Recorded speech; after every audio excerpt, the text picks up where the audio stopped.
Chinatown in Los Angeles. There are a lot of really cool places to eat at here, which is why it's so strange that this area is considered a food desert. That means that even though there are a lot of restaurants, there are no stores to buy any kind of produce from. This is a problem that affects many people in poor communities across America, and is one of many issues my eyes were open to when I sat down to talk to Dr. Shauna Lavareda, Director of Health Insurance Studies at the UCLA Center for Health Policy Research.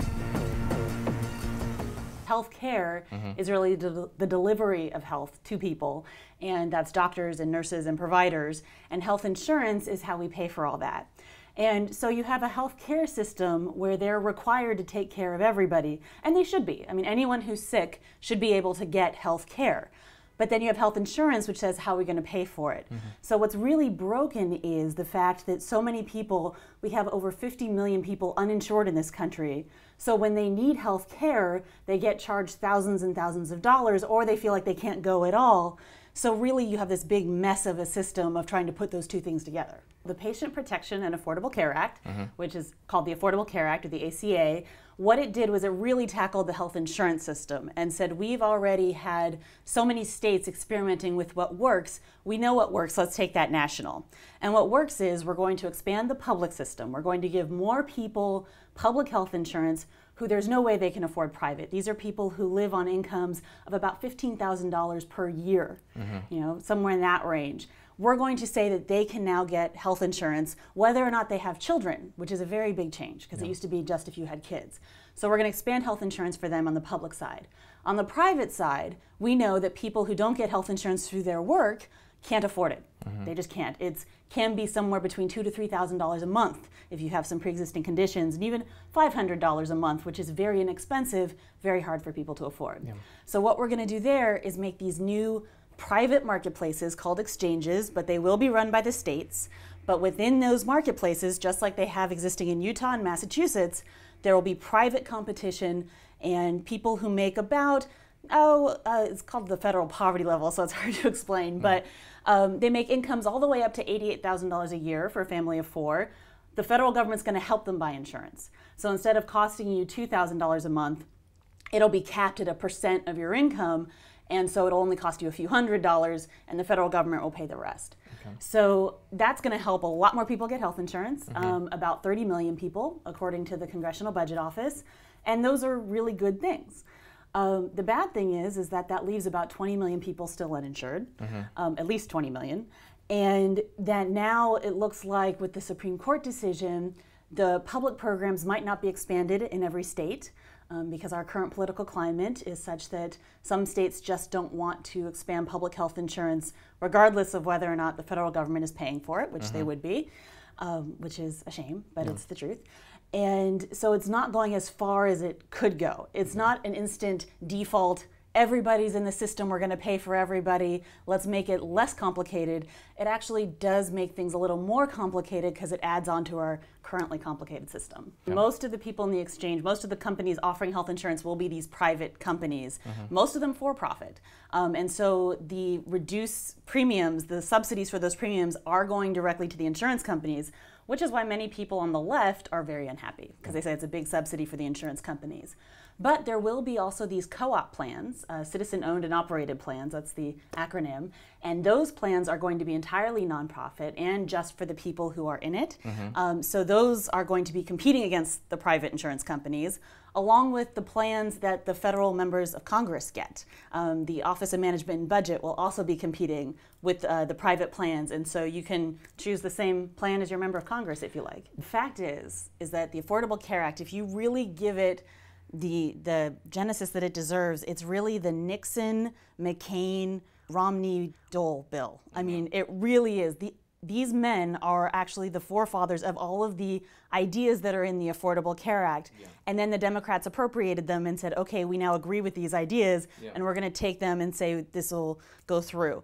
Which is why it was so incredibly shocking, honestly, as a political scientist, to watch everybody who previously, literally 2 years earlier, had been saying, we think these are wonderful ideas, say, well, no, they're not wonderful ideas at the federal level and we can't have this. So it's a surprising change. And the only reason that I could possibly surmise for it is that it is something that's politically motivated. It is that they saw in the Clinton years when Clinton appropriated their ideas for welfare reform, and there was this wonderful grand bargain between the Republicans and the Democrats on that and balancing the budget, that Clinton got all the credit. And the Republicans didn't get any of the credit, including Newt Gingrich, who was absolutely the father of the balanced budget. But he's not being listened to in the Republican Party anymore. Nobody cares that he balanced the budget because Clinton got all the credit. And the last thing they want now is for Obama to get all the credit. It really is kind of sad. And that's one of the reasons why the Republican Party, when they say repeal and replace, doesn't have any good ideas to replace it with, because all of their good ideas are in this bill.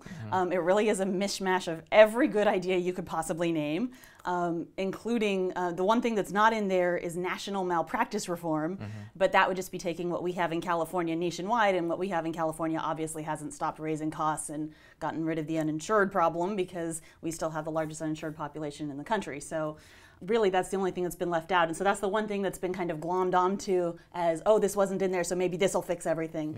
There isn't a magic bullet. You have to use every good idea. Single payer is a concept that's supposed to be very simple. That's the whole idea behind single payer, is simplicity. And we already have a single payer system in this country. It's Medicare. And the way that Medicare is financed is everybody in the country who works pays a small tax. So if you look on your pay stub, you will see your Medicare tax. You pay it, and then also your employer pays some of it. They match it. And that tax goes to the federal government, and that goes into a big pot of money that then gets distributed for all the Medicare enrollees. So that's single payer. Government collects a tax, puts it in a pot of money, and gives it out to give health insurance to people. Medicare also does give much of that money, I shouldn't say most, but much of it to private companies.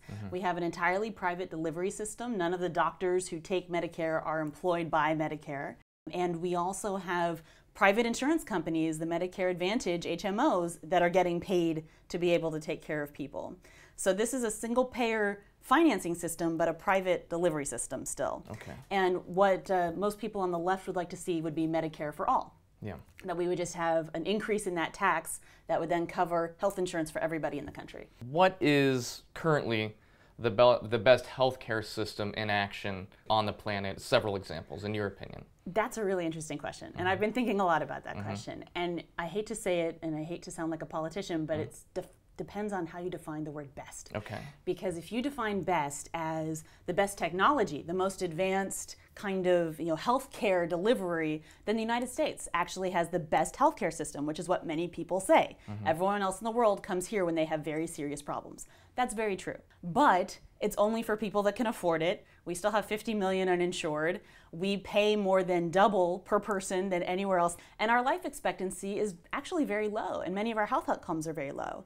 So maybe Japan has the best health system because they have the longest life expectancy and some of the best health outcomes. Or Sweden is right up there with them. Or you could also say the Dutch might have the best system because they've created these wonderful exchanges that are very risk adjusted, and their population is very healthy. So it's difficult to choose best, but I would say certainly the United States should learn from other countries about what they've done right. And other countries also come here to learn from us in terms of our technology. I really appreciate the German system, honestly, where they have, very similar to we do, most people get their health insurance through their work, which I think is how we're used to it, but it is more universal. And when you're out of work, you can still take that with you. And the doctors and nurses are all paid privately, so they have a private delivery system, and they end up with some of the best health outcomes in the world also. They're right up there as well, but their taxes are much lower because they have more private funding in there. I think Sweden and Japan are very famous for very high taxes, which is not something we would like. The one thing about the German system that is not good is that for some reason the Germans don't like it. So when you interview people in Germany, they say, we know we have all these great things, but we still don't think it's good enough, and we don't like it. So somehow we have to transport the United States pride in our healthcare system, which is honestly misplaced, to something more like what the Germans have. Do you think that eventually the United States will move more towards a universal healthcare system, that single-payer option that you described?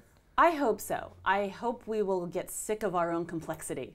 We seem to like to have as many choices as possible in things like cars and lipstick and fun things and trips all over the world. We like to do those kind of fun things and have choices there. For some reason, we've created a health insurance system that also has way too many choices for people, in some ways where they end up having to go through these different outlets to try and find a health insurance company, and there's too many competing with each other. And yet at the same time, when you talk to individuals, most people feel like they don't have enough choice, that they either get one choice through their work or they don't have any choices at all, or where they're forced to go from their PPO is not where they want to go. So we have to bring that together, I think. If we had more of a single payer system where one financing was financing all of these providers, people would have the choice in providers that they want, but not necessarily the choice in insurance, which really people don't want to go shop for their own insurance anyway. What are some of the health crises that we're currently facing in the United States? Well, the biggest crisis is the obesity crisis, and that is something that's been increasing every year steadily for the past 20 years or 30 years since I started tracking it, and it has been shocking because even with all of the nutritional information out there now, even with the reduction in fast food, we still have communities that are called food deserts, where they don't have fresh produce because supermarkets don't want to locate in these communities, and that's related to crime and income, and so that's something that people are working on.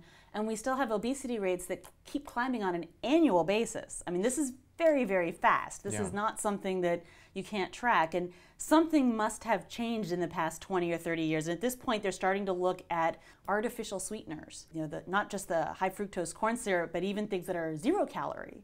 And all of those might be contributing to the fact that the obesity rates keep rising year after year, because we're training our own bodies to not recognize what food is. Understand. So that's something I think that definitely needs to be addressed. Yeah, I think I saw something once, and you may know about this. I think it said that 20 years ago there was one state where over 50% of the population was obese, and today there's one state where 50% of the population is not obese. Yeah, the actual most recent study that just came out, and this was just a couple weeks ago, where they ranked the states, the lowest state was at 55.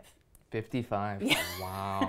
So it's not even one state anymore. Wow. Yeah, I was shocked to see that too. What do you think are some of the solutions to this problem? What do we as a society have to start thinking about or start doing to tackle this issue? Well, I think people know what they need to do in terms of just eat better and exercise more, but having those things be part of your daily life can be very, very difficult. I'm a single mom with 2 kids. Trying to put in some kind of class that might take 2 hours can be very hard for me, running around. I understand that completely. And I think the interesting thing is, though, is that we now have national policy that understands that. So as part of the Affordable Care Act, and this isn't talked about as much, but there are free preventive services for health insurance so that people can go get their screenings. There's incentives for employers to have wellness programs at work. So instead of making people go somewhere else to exercise in this urban jungle that we live in, creating programs where people can go to a yoga class or something in their office and be able to do that very easily. Also, a more focus on parks and bicycling and trying to get people away from their desks and out of their cars and just kind of back to the way that honestly human beings used to live, which is walking and their own mobility to get to places. And then in terms of nutrition, I think there's certainly been a much stronger focus on that, a much stronger focus on farmers markets and trying to bring fresh food into areas that might not have it and trying to decrease fast food. I think it's been really interesting to see how companies like McDonald's have been responding to these things, trying to put apple slices in their Happy Meals or even reducing those and all those kind of things. Talk to me for a moment, if you will, about the problems going on with children, particularly minority children, in relation to diabetes. Right, well, that's been exploding, and those numbers have certainly been going up and up, and it is something that's tracks very closely with the obesity epidemic. But the fact is, I think the children are actually feeling it more, and it does have to do with these kind of artificial foods and very heavily processed foods that are now much more part of the diet, and the fact that if you look at what used to be bags of chips for kids, they were this big, and now the bags of chips they sell are this big, and serving sizes have just increased. The good news is that we kind of recognize this as a problem now. It's not something that people are saying this isn't an issue. The numbers are horrible, which gets people's attention. So there have been more media campaigns. There's more of a focus on fresh foods in the schools, trying to make sure that kids, when they get their nutrition in the schools, which many low-income minority children do, breakfast and lunch, twice a day in the schools, get these kind of, nutritious, fresh, balanced kind of meals that hopefully will help them, in the rest of their lives. What has been the response from the corn lobby or groups associated with these artificial sweeteners in relation to these kind of epidemics that have been happening? Well, I think any business feels attacked when their product is what's being identified as something that's hurting people. And the fact is that these businesses are run by people who want to feel like they're doing something good for society. They don't want to feel like their product is what's causing the problem. But I do think that there has been some recognition that these products need to be reduced and that they need to start moving to different business models. So you're seeing the cereal manufacturers coming out with much lower high fructose corn syrup cereals and trying to find other ways to do it. You're seeing even candy manufacturers moving back towards real sugars. I mean, so even people that are creating products that they know aren't necessarily healthy are trying to somehow integrate these things. But the response, of course, is we don't think we're the problem. We want to put it somewhere else. But I think you get that same response from other industries as well. I mean, we were talking about health insurance earlier. The health insurance industries were saying for many, many years, it's not us that's the problem. It's the rest of society. But the new Affordable Care Act is basically saying, well, we think that part of the problem is that you have the ability to not let people into your system, so we're going to make you do that, but then we're going to give you lots of money to be able to do it. So. Yeah. It seems like most low-income families have to subsist off of fast food, cheap foods that aren't exactly the best things that they should be getting, whereas the more wealthy are the ones that can afford to eat the organic produce, the more healthier fare. Well, the funny thing is it's not even organic produce, it's any produce. And this is what's so shocking to me is that I live in Los Angeles. So in LA, you see some of the highest income inequality in the country just from in a 2-mile stretch of La Brea. Right? La Brea Boulevard, you have Beverly Hills on one side and Compton on the other. And the amazing thing is that 2 miles, first off, in LA traffic can take an hour, but also that it is really a barrier. And if you have a Ralph's located near to the Beverly Hills side, it is completely inaccessible from people on the Compton side. And those people literally will not have any kind of supermarket near them. They might just have these mini markets that are really liquor stores that sell maybe bananas and apples on the front, and that's it in terms of ability to access produce at all, regardless of it being organic. As opposed to West LA where you can't throw a rock without hitting a Whole Foods. So it really is a matter of trying to get those businesses, Ralph's and Vons and very basic kind of supermarkets into these areas. The other problem is that there's also some kind of pushback every once in a while from the communities. They want those businesses in there, but they don't necessarily want businesses like Walmart, who have other issues in terms of health insurance for their workers and treating their employees badly, and also destruction of local mom and pop shops. So even though you have a food desert in Chinatown, where there are a lot of Chinese restaurants in Chinatown, obviously, but it's very hard to find, if you want to go out and shop for yourself, a supermarket. Walmart tried to put in a store there that included a supermarket, and the community is pushing back against that because of that they don't want the Walmartization of Chinatown. So there's this tension between we need the fresh food, but we don't necessarily want the assimilation into kind of mainstream society. I think it would be great if we could have some kind of culturally sensitive Walmart. I mean, I don't see why, Walmart and Ralph's and Vons have to say, well, this is the way we do it and this is the only way we do it, so we're going to come in there and we're just going to do it our way. It would be great if they could work with those communities and say, okay, we understand your needs for wanting to keep your own identities, but at the same time, we get these incentives, and really it's up to local governments to make those things happen. I mean, the Los Angeles City Councilmen need to really step up and try and negotiate those things so that they can bring the fresh food into the food deserts that exist here. And other communities around the nation, too, I think need to be mindful of that. People need to stop thinking of these all as separate things in their lives, that their health insurance and their doctors are separate from their nutrition and separate from their exercise and separate from their time with their kids. that all of these things can be mixed in together in some kind of wellness model where we use our time with our kids to go out and exercise and eat healthy foods while, knowing that if we need it, we have the health insurance to be able to go and get health care if necessary.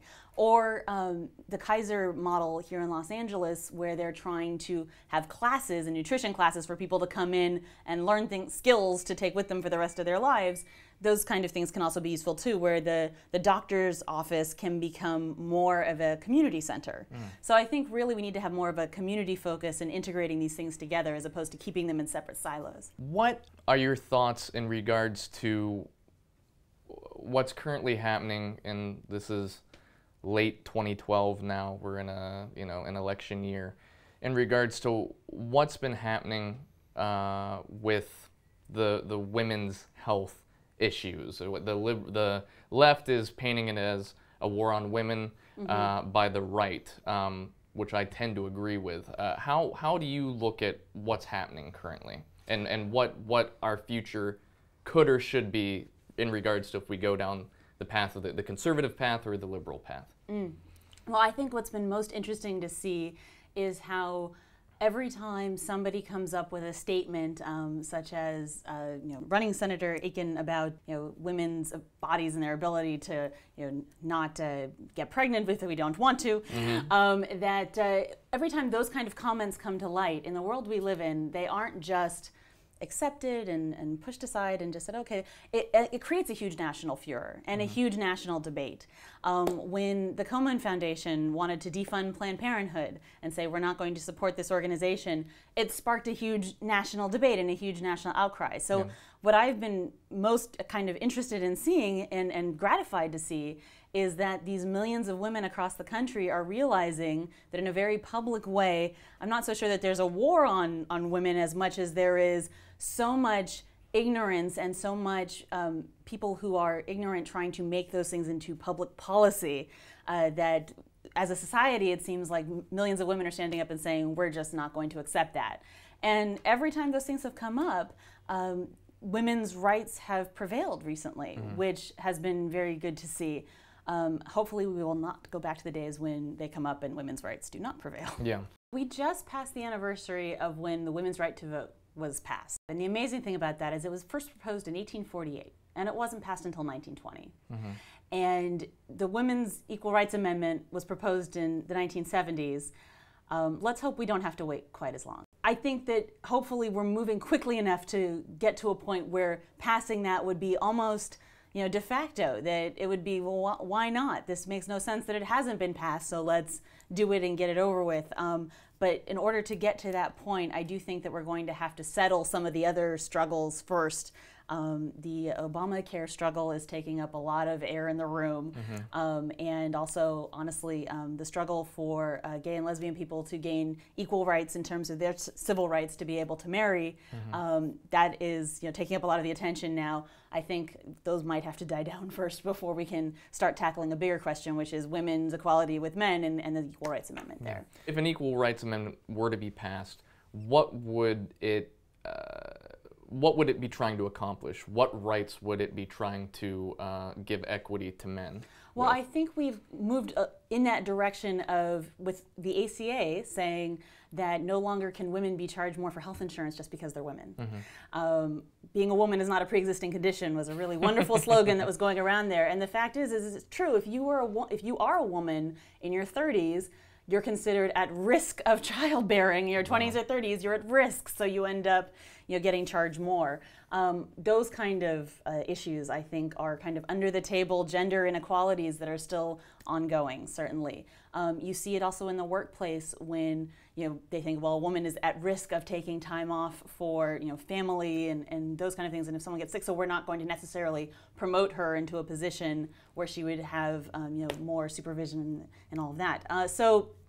Be a director necessarily. So I think the Equal Rights Amendment would tackle those from a broader range and would give women who are treated unfairly something that they can sue against, because you can't necessarily sue sometimes unless, if there's a wrong done to you unless there's a law that you're suing against. I think that we are moving towards where things are better. I mean, if you look at the last century, life expectancy in the early part of the last century was in the 40s in most places in the world, and by the end of last century, in most places in the industrialized world, it was in the 70s and 80s. There's disparities, but still we made humongous strides that way. I think this upcoming century, we've already in this past decade, 12 years of the century's existence, have made incredible strides, technologically and just being able to educate ourselves and even as we talked about the movement towards better nutrition and trying to bring fresh food in, and that all of these improvements are now focuses of what we're trying to do. So I think by the end of this century, it'll be pretty amazing to see what we're able to do. And the fact is, we might actually live to see it with the medical advances or something close to it. And that in itself would be extraordinary. Both the state of health and health insurance in the United States is deplorable. We live in a system where the poor are essentially forced to eat foods that will deteriorate their health, while more and more people fall into poverty every day. It's time to step back from the politicized buzzwords and take a look at the big picture. Do we want to live in a society where health is a commodity or a human right?